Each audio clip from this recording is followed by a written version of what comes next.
Hi Mahesh. Hi, Vandana. First of all, congratulations on 22 years of sobriety. I would want you to inform the viewers, how do you feel when you are 22 years in sobriety? What does recovery exactly mean? Interesting question, Vandana. 22 years back, when I heard the term recovery, sobriety, I myself didn't understand what it meant. But all I knew that I need to stay away from alcohol and I can't continue drinking the way I drank, living the life that I lived post drinking, being drunk all the time. So the first thing was being away from alcohol was kind of my body was recovering, my mind was recovering. You know, I was started thinking more clear, I was thinking better, body started recovering. You know, I started eating, I could eat without drinking, and for me that's what it meant to start recovering. And slowly and gradually I started realizing that there were a lot of emotional fluctuations in my life, emotional unmanageabilities in my life, and that would make me go through a lot of mood swings. And slowly and gradually I started realizing that now there are no mood swings, they become lesser and lesser and lesser. So life beyond alcohol and drugs takes you to a path of recovery which is away from alcohol and drugs, away from the damage that they were doing. Now the recovery process has started, and it's like kind of a lifelong recovery process, one day at a time. It really works wonders. And to sum it up, to be in recovery, I needed to be aware of what am I recovering from at all times. So that was an important part. So it has been a continuous process, not one night you slept and the next day you're 22 years sober. It's a continuous process and it has to go on, and you have to be prepared to work on it till the life takes you ahead. Absolutely, absolutely.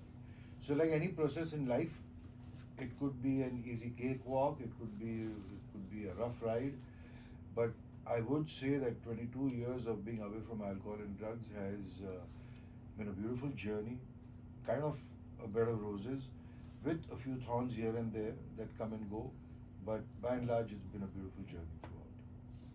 One important aspect for viewers to identify with would be years of drinking and using drugs, waking up in the morning and feeling horrible about yourself. Thoughts of why did I do this and why did I get so drunk, and if I had not got drunk, this wouldn't have happened, and if I was not as drugged out, that would have not happened. And now when I wake up over the last 22 years, I have woken up with not a good feel about myself, not a good feel about the situation that maybe I was handling. But the positivity comes over there.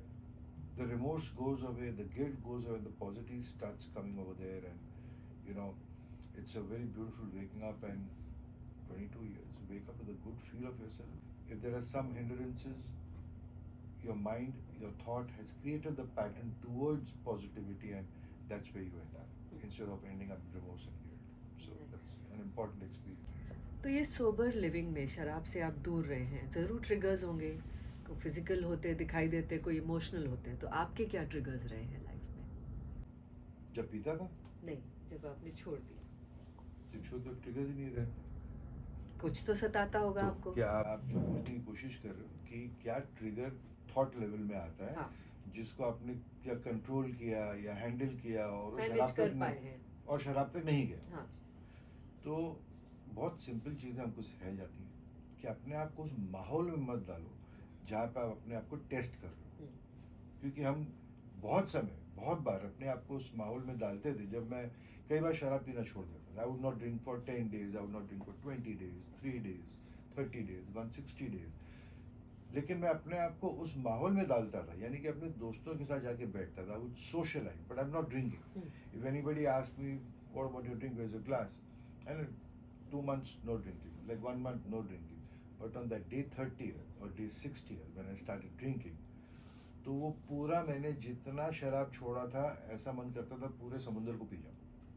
तो वो चीज़, okay, अपने आप को situation में डालो ही मत जब आप रिकवरी में आते हो, कि आपको कोई भी टेम्पटेशन हो पीने का, उस सिचुएशन में मत डालो जब तक आपका रिकवरी स्ट्रांग हो।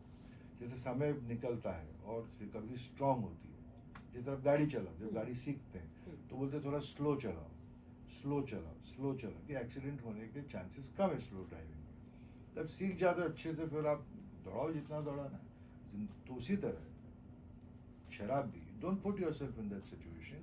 When you strengthen up that, then you learn that not putting myself in that situation is the easier way out. So not putting myself into that situation where alcohol is being served. लोग शराब पीने में जाके बैठ जाऊँ तो एक दिन मेरे ग्लास हाथ में ग्लास आ ही जाता था पहले, तो मैं अपने आप को वहाँ डालना बंद कर दिया। As simple as that.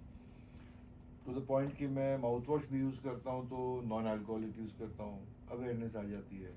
कई बार मैं रेस्टोरेंट्स जाता हूँ तो चाइनीज़ हो इटालियन हो, I still make a mark to tell them today also that I don't want any kind of alcohol in the food.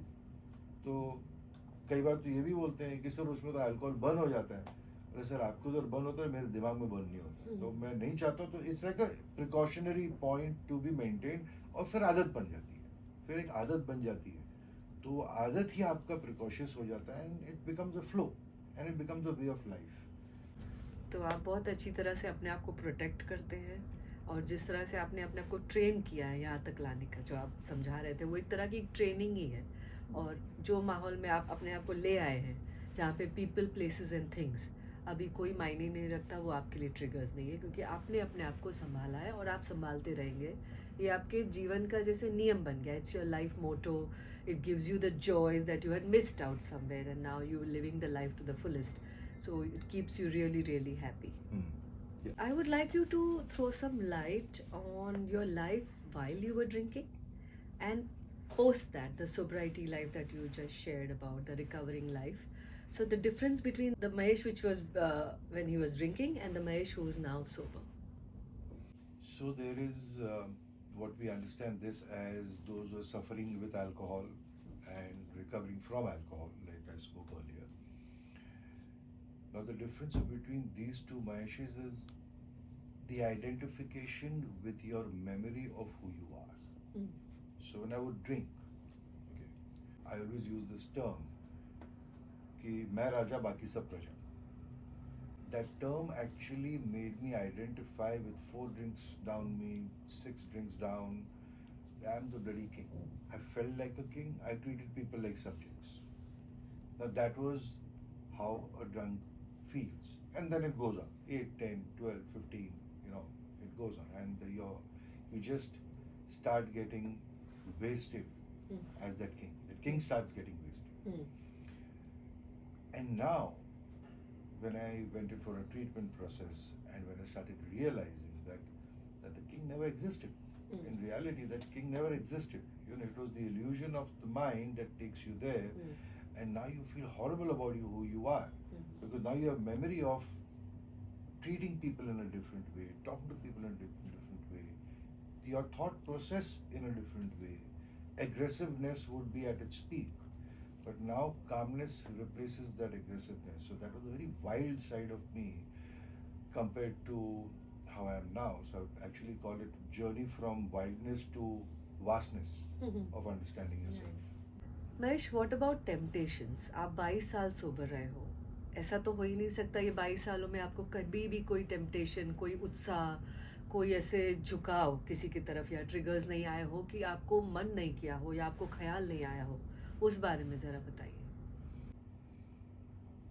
ये बहुत ही इंटरेस्टिंग क्वेश्चन है, क्योंकि ये हर इंसान, ये बहुत ही इंटरेस्टिंग क्वेश्चन है, क्योंकि हर इंसान जिसने शराब एक ज़माने में मेरी तरह पिया हो या इर्द गिर्द जैसा भी हो, उस भयंकर तरीके से शराब पिया, उसकी मेमोरी बहुत डीप रूटेड होती है. They are very deep rooted. And it's not that there is wash out कर दिया कि इरेज कर दिया.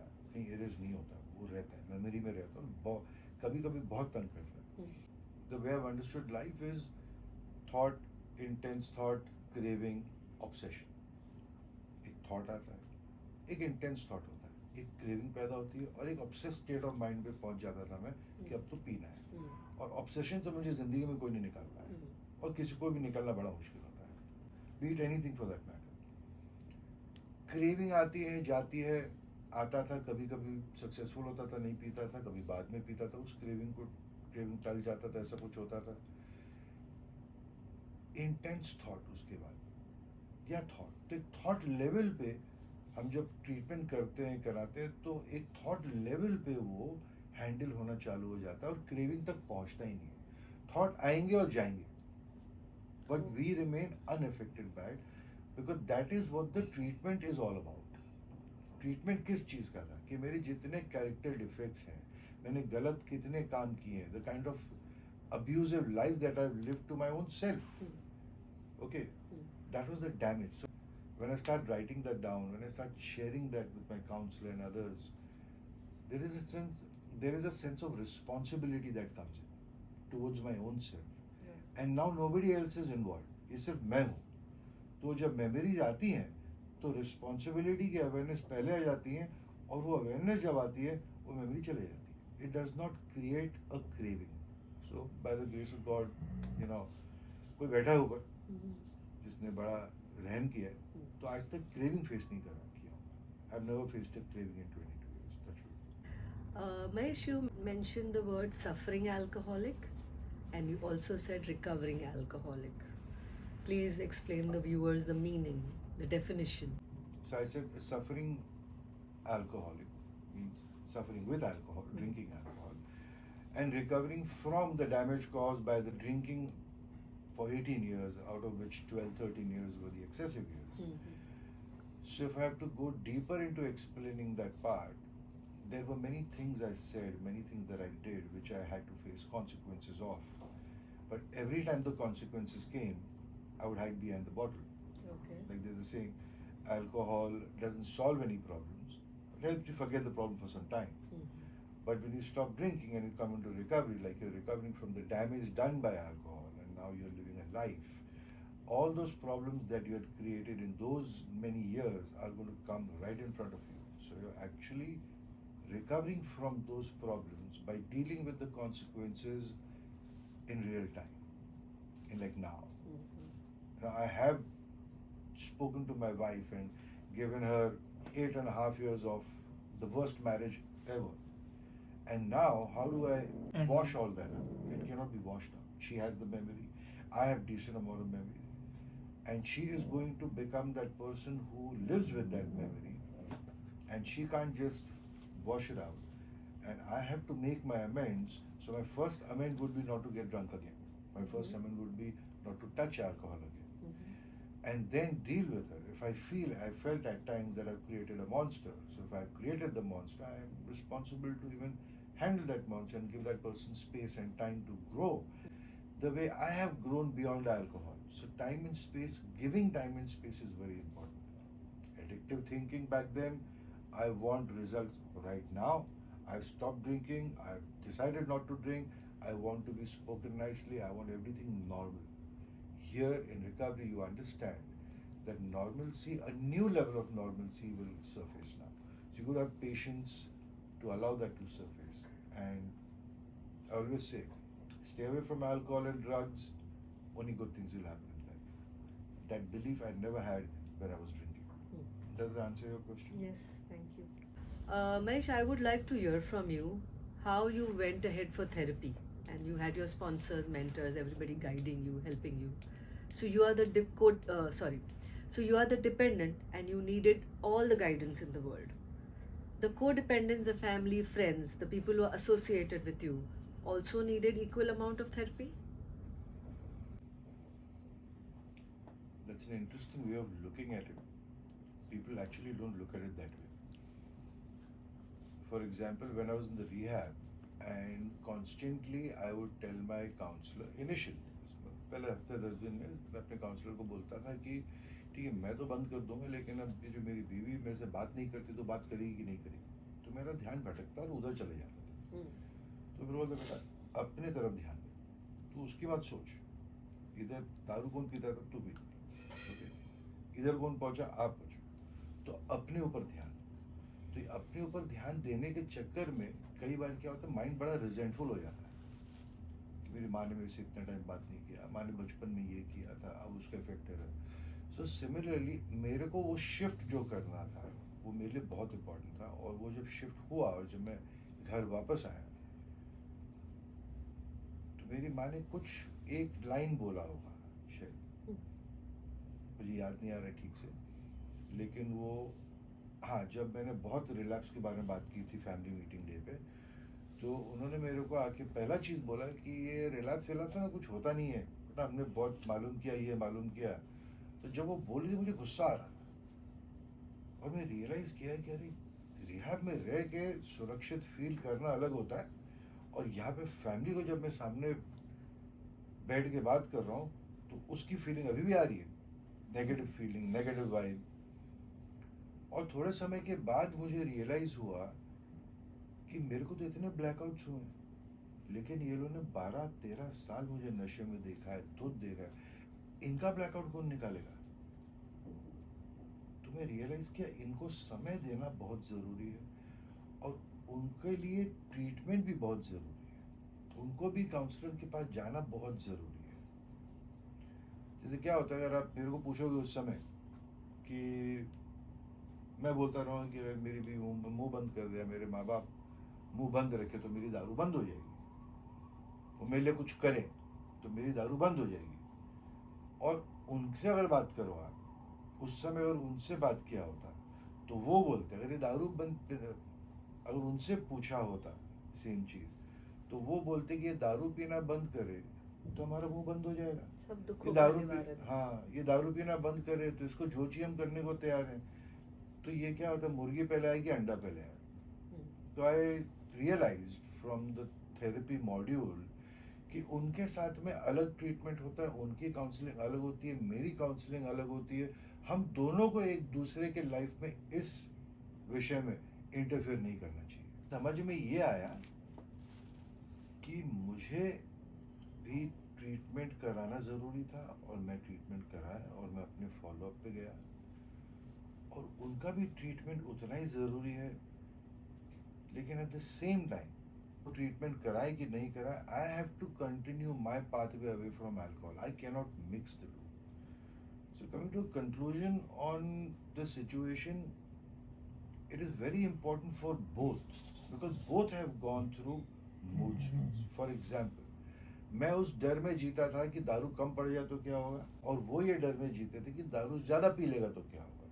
दोनों सूरतों में डर is common, fear is common. So we both are suffering with fear. So we both need equal amount of help. Mahesh, family की जो मेमोरी होती है वो तो है, वो कैसे भूलेंगे।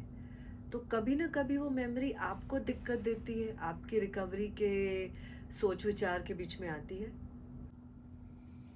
एक बहुत इम्पोर्टेंट प्रिंसिपल मैंने सीखा था of how to handle my family when I go back, क्योंकि उनको मेमोरी रहने वाली है। जैसे मैंने बोले मॉन्स्टर क्रिएट कर दिया तो वो तो रहने वाला है, उनको मेमोरीज रहेंगी। हम ब्लैकआउट्स में कई मेमोरी खो जाते हैं, एक मेमोरी खो जाते हैं उसका प्रॉब्लम नहीं है। कई बार इंटेंसिटी ऑफ द सिचुएशन हमको समझ में आता है जब हम रिकवरी में आते हैं, and we have dealt with it, family hasn't dealt with it. So it is very important to understand over here that the family at that time will relate to that memory. अगर मैं एक after I go back, अगर मैं कहीं भी traffic में अटक गया, बोलो मुझे शायद 1 घंटा और लग जाएगा, तो उनके दिमाग में पहले आएगा कि दारू पीने तो नहीं चला गया, क्योंकि उनकी पास मेमोरी है। और जब मैं उस चीज़ को फेस करता हूँ, I am trained to live in the moment. जब मैं उस चीज़ को फेस करता हूँ कि इनको शायद शक है, तो मैं, मेरी ट्रेनिंग, मेरी ट्रीटमेंट ने मेरे को उतनी अवेयरनेस दी थी कि बोलो कोई बात नहीं, ये पास से डील कर रहे हैं, ओके, इनको हक है, I need to give them time. And whatever they are seeing or reacting to right now, I have been instrumental in creating that. जब भी कुछ गलत बात मुझसे कहा जाता था या गलत तरीके से बोला जाता था, तो उस शख्स से जो शायद 10 साल पहले का होगा, ओके, या 5 साल पहले या 6 महीने पहले जब मैं पी रहा था, तो मैंने वो शक में, उनके उस शक में मेरा भी कंट्रीब्यूशन है, क्योंकि मेरी हरकतें वैसी थी। तो वो जब वो अवेयर होता था मैं कि अच्छा इसमें मेरा भी कंट्रीब्यूशन है, तो I can't do anything about it, I need to give them time. जिम्मेदारी आपकी भी हो जाती है वो मेमोरी हाँ, को रखने के लिए। तो जो चीज मेरी जिम्मेदारी है उसको मैं रेजेंट कैसे कर सकता हूँ। सो एक मंत्र मेरे लिए बन गया कि जो भी बोल रहे हैं, हमने इनको कारण दिया है तो इनको रहने दो। उस पर जब बोलता था, मैं सोचता था कि जो भी कह रहे हैं गलत या सही, मुझे अच्छा लगे या ना लगे, मैंने कारण दिया है उनको बोलने के लिए। I have given them reasons to behave the way they are behaving. So that would bring me to the moment, and in real time, and cool. I mean, let it pass. तो मुझे यहाँ लगता है जिस तरह आप जीने लगते हो, आप प्रेजेंट मोमेंट में जीने लगते हो, फैमिली भी तो चाहती है उस तरह रहना, बट उनको मेमोरी सताती है, और डर डर जैसे फियर का जो एस्पेक्ट है वो तो है ही. So coming back to that, somewhere if they take therapy and they watch a person grow and get sober by the day, probably they will also would want to have that and start living in the present, come closer to start living to the in the present.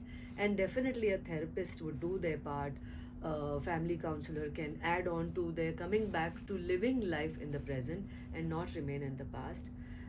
ये एक नया platform खड़ा कर सकता है family और dependent के बीच, alcoholic K बीच. अगर फैमिली थेरेपी ले ले, फैमिली मेंबर्स जो भी है ज़्यादातर थेरेपी ले ले, समझ जाए कि प्रेजेंट डे में लिविंग कितना अच्छा होता है, तो जब वो समझ में आ जाए और आप तो उस प्रेजेंट मोमेंट में खड़े ही हो, तो जब वापस जुड़ते हैं तो वो नया प्लेटफॉर्म कितना फ़ायदेमंद है, how beneficial it is for both the sides to take therapy, the dependent and the कोडिपेंडेंट्स.